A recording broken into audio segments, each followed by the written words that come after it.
Our second type of factoring is just an extension of grouping. We can group when we have 4 terms. We can also group when we have 6 terms. If you think about it, there is a generalization of what number of terms have the possibility for grouping. If you want to think about that, I'm not going to go over it here, but there is a generalization of what could be grouping, whereas 5 terms could not be grouping. So looking at this, when we have 6 terms for grouping, we have 2 ways that we could group. We could either do 3 groups of 2, so that would look like this. Or we could do 2 groups of 3. Now, just like anything, you might see which one's going to work. Sometimes you just have to try one, and then if it doesn't work, try the other. So I'm going to try this. Looking at my first set of 3, I could take out an x cubed, and that would give me 2x squared plus x minus 2. In my second, there's nothing really. I could take out a -1, basically. Now, in this case, we're looking for a common trinomial factor. I do not have a common trinomial factor. 2x squared plus x minus 2 and x squared minus 4x minus 2 are not the same. So it's back to the drawing board, and I will go back to 3 groups of 2 and see if that gives me better luck in this factoring. So just give me a second, and here we go. 2, 2, and 2. So from the first 2, I could take out an x to the 4th, and that would leave me with 2x plus 1. The second 2, I could take out a -1 x squared, and that would leave me with 2x plus 1.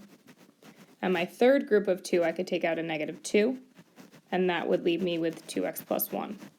So now it's just like I have 3 sections, and I can take the 2x plus 1 out of all of them, and that leaves me with x to the 4th minus x squared minus 2. So this, and I'm going to write a 1x squared just so we can see that's the same thing I have here. So the 2x plus 1 is definitely done. When I look at the x to the 4th minus x squared minus 2, that's a quartic polynomial that we did in an earlier factoring lesson, factoring and solving specifically, where we knew that if it was the 4th power, the 2nd power, and then a constant, that we could factor it as a trinomial if we had an x squared, an x, and a constant. So we want numbers that add up to -1 multiplied to 2. In the front of our factors, instead of putting an x, we're going to put an x squared, and that will work out to give us the x to the 4th and the middle term correct.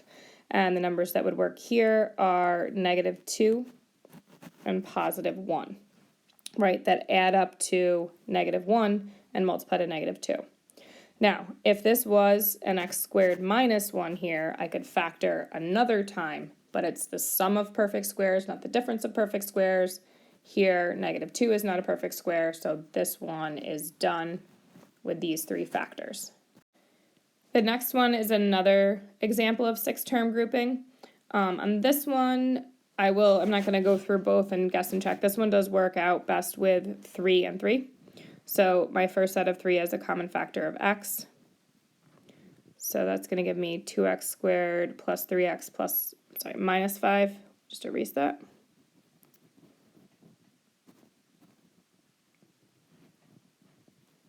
My second group has a common factor of 4y.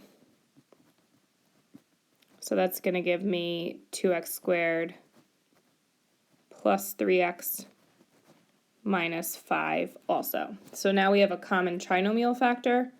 We'll take that out, 2x squared plus 3x minus 5. And then we have x plus 4y left over. Now this looks like a trinomial that might factor further.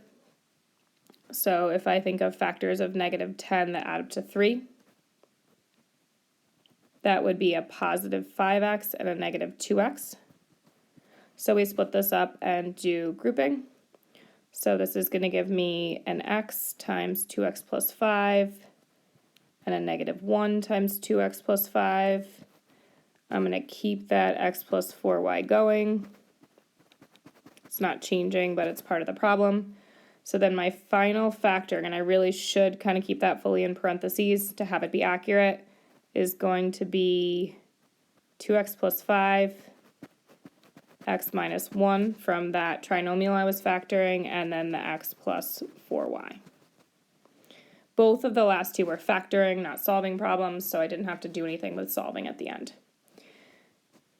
So now that's basically our methods, and now we're going to look at some different problems and say, well, which one would work? Now, on this first one, I get a feeling that the 3 and 3 will work. It's 6 terms, so I know it's going to be grouping, not the U substitution.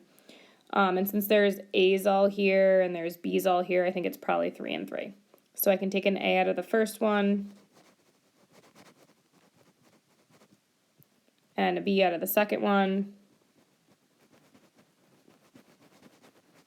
So then I can factor out x squared plus 3x plus 2